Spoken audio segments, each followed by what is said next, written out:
Hello friends, तर स्वागत आहे तुमचं आपले या यूट्यूब चॅनलवरती. चॅनलवर नवीन असाल तर चॅनलला सबस्क्राईब करा आणि अशाच नवनवीन अपडेट्स पाहत राहा. चला तर मग आपण आपल्या स्टोरीकडे बोलूयात. या चॅनलवरती शिवांशी आणि धीरजची पण स्टोरी अपलोड होईल, तर पहा. मला तर वाटतंय लग्नाचा सीझन सुरू झालेला आहे, तर आपणही एंगेजमेंटनंतर 2 दिवसांनी आपलंही लग्न आटपून टाकूयात. अन्वय हळूच शिवानीच्या कानात कुजबुजला. एवढा उतावीळपणा बरा नव्हे. हो का? ठीक आहे. मग थांबूया समोरचं वर्षभर. अजिबात नाही, ती एकदम बोलली आणि त्यावर दोघेही हसले. मिताली बाळा, आज पुन्हा एकदा तुझी मनापासून माफी मागतो. आम्हा सगळ्यांना मोठ्या मनाने माफ करून खूप उपकार केलेस तू आमच्यावर. तिने माधव यांना नमस्कार केला. त्यावेळी ते भाऊक होत म्हणाले, बाबा प्लीज, तुम्ही परत परत असं हात जोडून माझी माफी मागू नका. अद्वैत, तुझी निवड अगदी योग्यच, अचूक आहेस. मितालीला कायम सुखात ठेव. माधव म्हणतात. काही करायचा प्रयत्न जरी केला ना, तरी अख्खी फौज यावेळी मितालीच्या बाजूने आहे. नितेश आणि निशा आणि मी तिच्या बाजूने आहोत. अद्वैत तिच्या बाजूला सरकत म्हणाला, आज डॅडांचा बर्थडे आहे ना, मग केक कुठे आहे? शेवटी न राहून अनिकाने प्रश्न विचारला. हो, मी पण केव्हाचा तोच विचार करतो आहे, अजिंक्य म्हणतो. सगळ्या गप्पा गोष्टींमध्ये 2 पाहुणे मात्र केकची आतुरतेने वाट पाहत होते. अथर्वने केक मागवला. अद्वैतने तो कट करून पहिले अनिका आणि आजोबांना खाऊ घातला. मितालीने एक केकचा तुकडा उचलून त्याला भरवला. हॅपी बर्थडे अद्वैत. परतून थँक्यू म्हणायच्या ऐवजी आय लव्ह यू म्हणाला तो दिला. त्यावर तिने हसून मान खाली केली. त्यानंतर गप्पा झाल्यात आणि मागहून सगळ्यांची जेवणं.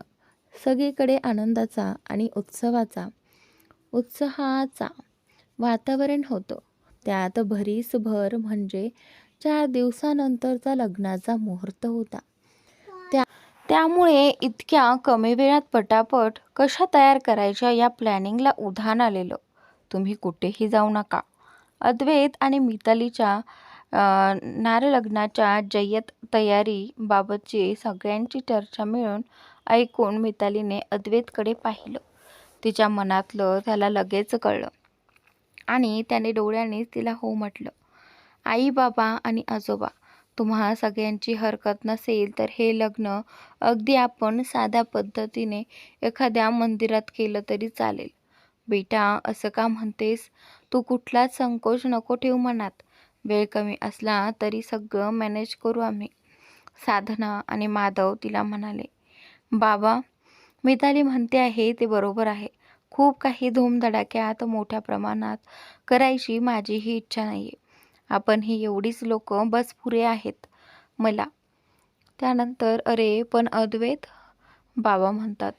साधना, माधव, त्या दोघांची तीव्र इच्छा आहे ना, मग करूया थोडक्यातच. अप्पांनी चर्चेला पूर्णविराम दिला. अन्वय आणि सुधा मावशींनी सुद्धा होकार दिला आणि त्यानंतर जेवण वगैरे आटपेपर्यंत बराच उशीर झाला. सगळेजण आपापल्या घरी जायला निघालेत. एकमेकांचा निरोप घेऊन आजचा दिवस सगळ्यांसाठी खूपच अविस्मरणीय ठरलेला. अद्वैत, मिताली, आम्ही अनिकाला घेऊन जातो. तशी ही झोपलेली आहे ती. तुम्ही दोघं यासोबत, अन्वय त्या दोघांना म्हणाला. तर ती पुढे काही बोलणार तोच अद्वैतने तिचा हात धरला. त्याच्या डोळ्यातली आर्जव समजून तीही गप्प बसली. मग अथर्वला तर फक्त त्या दोघांना एकत्र आणायचं होतं, पण आता अन्वयमुळे त्या दोघांचं लग्नही अटेंड करून तो USA जाऊ शकणार होता. अद्वैत गाडी ड्राईव्ह करताना अधूनमधून मितालीकडे बघत होता. अद्वैतच्या प्रेमाची लाली चढलेली तिच्या गालावर. असं अजिबात नव्हतं की नवी ओळख होती. एकमेकांना अगदी आत्म्यापर्यंत ओळखायचे ते.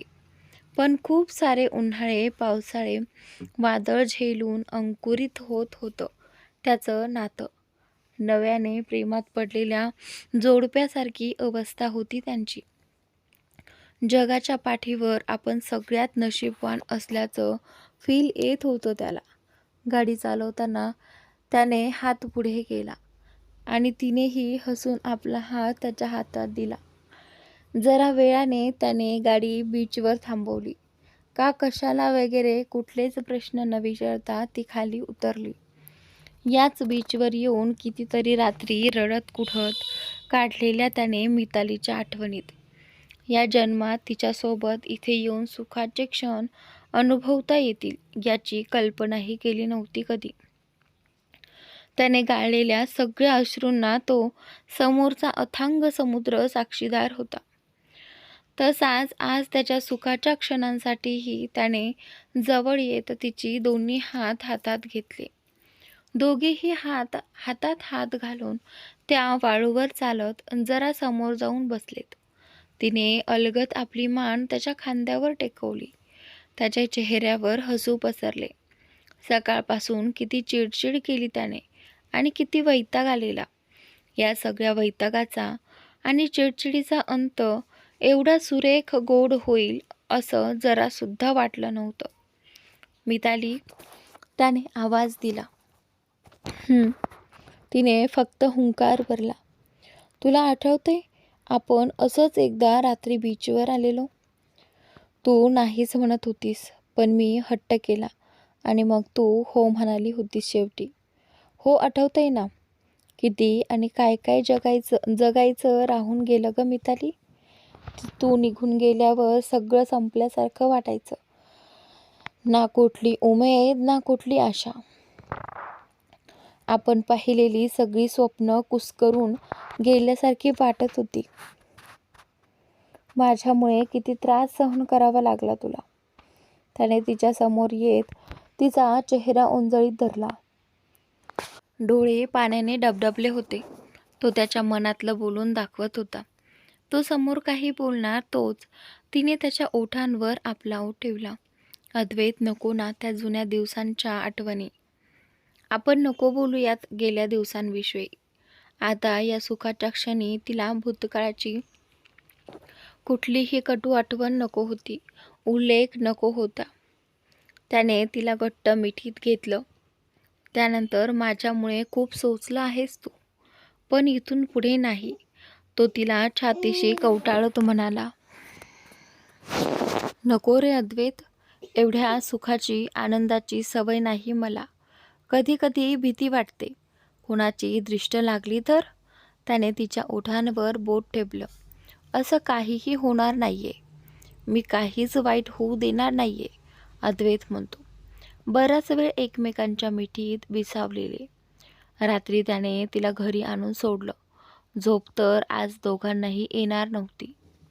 आणि त्यानंतर दुसऱ्या दिवशी सुधा मावशी आणि साधनांनी जयाच्या मदतीने लग्नाची रूपरेषा निश्चित केली. आणखीन एक खूप मोठं महत्त्वाचं काम होणार होतं त्या दोघांच्या लग्नाच्या दिवशी. सगळे महिला मंडळ दुसऱ्या दिवशी शॉपिंगला जाऊन साड्यांची आणि दागिन्यांची शॉपिंग करून आले. नाही म्हणता म्हणता साधनांनी साड्यांचा ढीग लावला मितालीसमोर. ही तर फक्त सुरुवात होती. अजून बरीच सुख तिच्या डोळ्यात वाटेकडे डोळे लावून बसलेली. देव चांगल्या माणसांसोबत चांगले करतो म्हणतात ना, ते हे असंच. अनायसे शिवानीची आई तिथेच असल्यामुळे त्यांच्या दोघांच्या एंगेजमेंटची आणि लग्नाची थोडीफार खरेदी आटपून घेतलेली. कावेरी 4 दिवसांसाठी अन्वयकडेच राहायला आलेली. तिचा 4था महिना सुरू होता. त्यामुळे सुधा मावशी आणि जया काकू दोघीही तिला आराम करायला दटावत होत्या.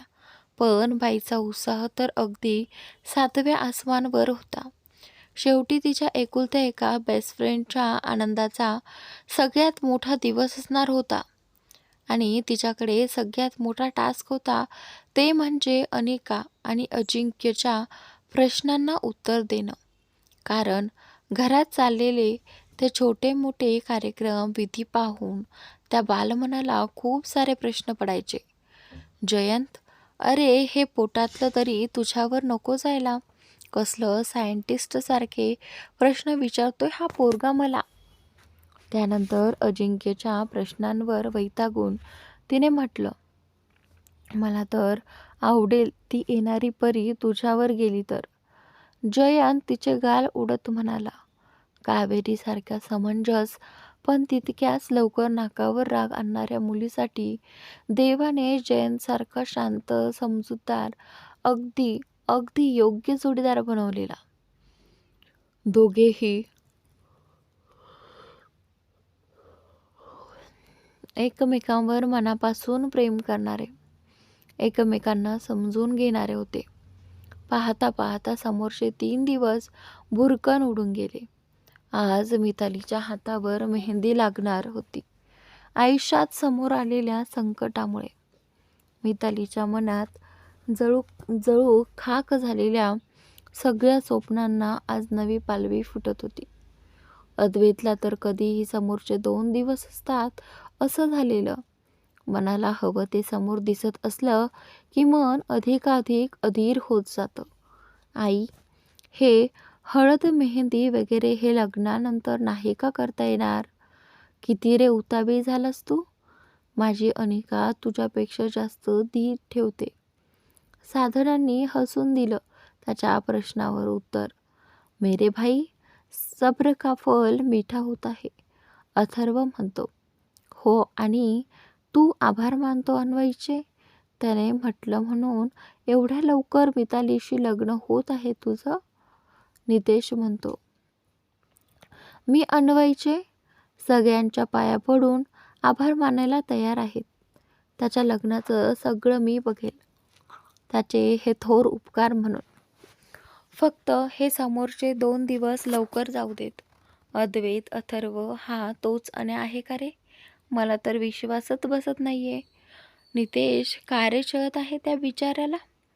अद्वैत, तू नको लक्ष देऊ या दोघांच्या बोलण्याकडे. निशा म्हणाली, हे घे, खाऊन घे. निशा, हे काय करते आहेस? त्याचं आणि मितालीचं लग्न व्हावं म्हणून नवसं बोललो होतो मी देवाला. अरे पण तुझ्या नवसाचा आणि त्याच्या न थांबण्याचा, न खाण्याचा काय संबंध? अगं, हाच तर नवस होता की यांचं लग्न ठरल्यापासून तर हा बोहल्यावर उभा राहील, तोवर उपास करेल मी. नितेशच्या त्या बोलण्यावर अथर्व, निशा आणि नितेशही तिघंही खळखळून हसायला लागले. अद्वैत मात्र बारीक डोळे करून त्या तिघांकडे पाहत होता. मितालीसोबत लग्न करायला समोरचे 2 दिवसच काय, अख्खा महिना उपाशी राहू शकतो मी. अरे भावा, असले भलते स्टँडर्ड नको सेट करूस. तुझी बहिणी आधीच तक्रार करत असते माझं प्रेम नाही म्हणून तिच्यावर. असलं भलतं सलतं बोलून काही भरू नको तिच्या मनात. माझं माझ्या जेवणावर आणि माझ्या पोटावर खूप प्रेम आहे. बिचारे दुखी तुम्ही दोघेही. आधी तू होता आणि आता हा सुद्धा. माझं आपलं बरं आहे, एकटा जीव सदाशिव.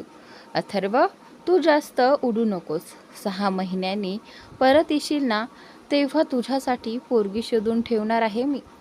आणि आता तर माझ्या मदतीला मिताली आणि कावेरी दोघेही आहेत. परत आलास की एअरपोर्टवरच मुलगी हातात माळ घेऊन उभी असेल. नित्या, तू ना मित्र नाही दुश्मन आहेस. तुला हवं ते समज, पण तू परत आलास की तुझाही बँड वाजणार आहे आम्ही. कळलं CEO साहेब? अद्वैतला हळद लागली आणि त्याची उष्टी हळद मितालीला. खूप वाट पाहून अपेक्षा नसताना पदरात पडलेल्या सुखाची किंमत काही ओरच असते. मिताली आणि अद्वैत शिवाय त्या सुखाची किंमत आणखी जास्त कुणाला कळणार? फायनली 2 दिवसच सरलेत आणि अद्वैत मितालीच्या लग्नाचा दिवस उजाडला. सुधा मावशी, अन्वय, जया, शिवानी, छोटी अनिका सगळेच तयार झाले. गरोदर असलेल्या कावेरीचे रूपही त्या लाल रंगाच्या साडीत खूप खुलून दिसत होते. अरे किती निरखून बघशील तिला, तुझीच बायको आहे. तिच्याकडे प्रेमाने एकटक बघणाऱ्या जयंतला अन्वय म्हणाला. त्यानंतर तो तेवढं बोलला आणि समोरून शिवानी काय ब्ल्यू कलरच्या साडीत छान तयार होऊन समोर उभी होती. तर तिला पाहून तर अन्वयची बोलतीच बंद झाली. अरे किती पाहशील तिला, काही दिवसांनी तुझीच होणार आहे ती. जयंतने त्याचाच डायलॉग त्याला ऐकवला. त्यानंतर आता इथे हो, तोपर्यंत तरी असं दुरूनच दर्शन घ्यावं लागेल. त्यानंतर मात्र गुलाबी रंगाच्या छोट्याशा त्या लेंगेमध्ये अनिका तर अगदी राजकुमारीसारखी दिसत होती. अन्वय मुद्दामूनच काहीतरी काम काढून त्याच्या रूममध्ये गेला. शिवानी अन्वयला बोलवून आण जरा, सुधा मावशींनी म्हटल्यावर ती बिचारी अन्वयला शोधायला त्याच्या रूममध्ये गेली. तर त्याने समोर येऊन मिठी मारली तिला. त्यानंतर अन्वय नको ना, माझा मेकअप खराब होईल, त्याचा इरादा लक्षात घेऊन ती लाजतच म्हणाली. आणि त्याच्यानंतर सॉरी शिवानी, पण तुला असं एवढं सुंदर तयार झालेलं पाहून कंट्रोल नाही होत माझ्याच्याने. अन्वय शिवानीकडे पाहून म्हणतो, तुमचं ना काहीतरीच असतं, असू देत मी जाते. ती जायला वळणार तोच त्याने तिला स्वतःकडे खेचलं आणि ती त्याच्या मिठीत अडकली. तिला काही कळायच्या आतच त्याचे ओठ तिच्या ओठांवर होते. तिने कितीही अडवलं तरी ओठांचा मेकअप मात्र खराब झाला. आणि त्यानंतर जयाचा आवाज आला तशी ती त्याच्यापासून बाजूला झाली आणि लाजतच तिने रूमच्या बाहेर धूम ठोकली. कावेरीने आणि शिवानीने मिळूनच मितालीला तयार केलं होतं. आज अद्वैतचं काही खरं नाही. कावेरी तिच्या केसांना गजरा माळत म्हणाली. तिने मितालीचा एक फोटो क्लिक केला आणि तो अद्वैतला पाठवणारच होती. तेवढ्यात जया तिथे आल्या आणि तिला अडवलं. त्यानंतर अगं थांब जरा, वाट बघू दे त्याला. हिरव्या कंच रंगाचा सोनेरी बुट्टे असलेला शालू, त्याला भरजरी गाठ, केसांचा अंबाडा, त्यावरचे गजरे, नाकात नथ, कपाळावर चंद्रकोर आणि गळ्यातले ते खानदानी दागिने. खूप सुंदर दिसत होती मिताली. नव्या नवरीचं रूप होतं. तर कावेरीने तिला समोर बसवलं आणि आपल्या डोळ्यातल्या काजळाचा एक दीठ तिच्या कानामागे लावला. दोघींचेही डोळे भरून आले. मिताली, जुनं सगळं विसरून जा आणि नवीन एक सुरुवात कर आजपासून. मनात काहीच न ठेवता. माझ्या शुभेच्छा नेहमी तुझ्या सोबत असतील आणि कधी काही लागलं तर तुझी ही बहीण एका हाकेच्या अंतरावर आहे हे लक्षात ठेव नेहमी. कावेरी डोळ्यातलं पाणी पुसत तिला म्हणाली. आणि हा भाऊ सुद्धा. जयंत आत आला. थँक्स जयंत, तुम्ही दोघं कायम माझ्यासोबत होतात. बहिणीने आभार नसतात मानायचे. कावेरी निघायचं, नाहीतर अद्वैत स्वतः येईल तिला घ्यायला. दोघींमधला सीन जरा इमोशनल होतोय. ते पाहून जयंत म्हणाला, मिताली, आम्ही बाहेर वाट पाहतोय. मितालीने डोळे पुसले. तिची आई गेल्यावर घर, माहेर हे शब्द सुटले तिच्या आयुष्यातून. पण आज अण्णा, सुधा मावशी आणि विशेष करून अन्वय, या सगळ्यांमुळेच ती कमीसुद्धा भरून निघाली. मिताली, अन्वयचा आवाज आला तसं तिने मागे वळून पाहिलं तर अन्वय उभा होता. मितालीला त्या वेशात पाहून त्याचेही डोळे भरून आले. आश्रमात भेटलेली मिताली, त्यावेळी तिची अवस्था पाहून देवाचा किती राग आला त्याला. तिच्या त्या अवस्थेला कारणीभूत असणाऱ्या माणसाचाही. अण्णांच्या आग्रहास्तव मिताली आणि अनिका घरी आल्या आणि त्यांच्या घराचा एक भाग बनल्या. नुसतं घराचाच नाही तर त्याच्या आयुष्याचाही एक भाग बनल्या. तिचं नेहमी भलं व्हावं हीच इच्छा होती त्याची. आज ती तिच्या एका नव्या आयुष्याची सुरुवात करत होती अद्वैत सोबत. All the very best. आणि नेहमी लक्षात ठेव, या घराचे दरवाजे सदैव उघडे असतील तुझ्यासाठी. सुखाने संसार कर. अन्वयच्या त्या बोलण्यावर तिच्या डोळ्यातलं पाणी गालावर ओघळलं आणि तिने झुकून अन्वयच्या पायाला हात लावला. त्याला नमस्कार करत तसं तो 2 पावलं मागे सरकला. हे काय करतेस तू? अन्वयने तिला विचारलं. देवासमोर आणि देव माणसांसमोर नेहमी नतमस्तक व्हावं, तेच करते अन्वय. तुमचे आणि अण्णांचे उपकार या जन्मात नाही फेडता येणार मला. तुमच्यामुळं एक नवं आयुष्य मिळालं मला. ते तू डिझर्व करत होतीस मिताली. तुझा अधिकार आहे या सगळ्या सुखावर. आणि उपकाराची भाषा बोलून पर्क करतेस तू मला. आपल्या माणसांची साथ असते सदैव, उपकार नाही, कळलं? त्याने तिच्या डोक्यावर हात ठेवत विचारलं. हो. तिने मान डोलावली आणि डोळ्यातलं पाणी पुसलं. आजचा भाग इथेच संपतो. पुढील भाग पाहण्यासाठी चॅनलला सबस्क्राईब नक्की करा.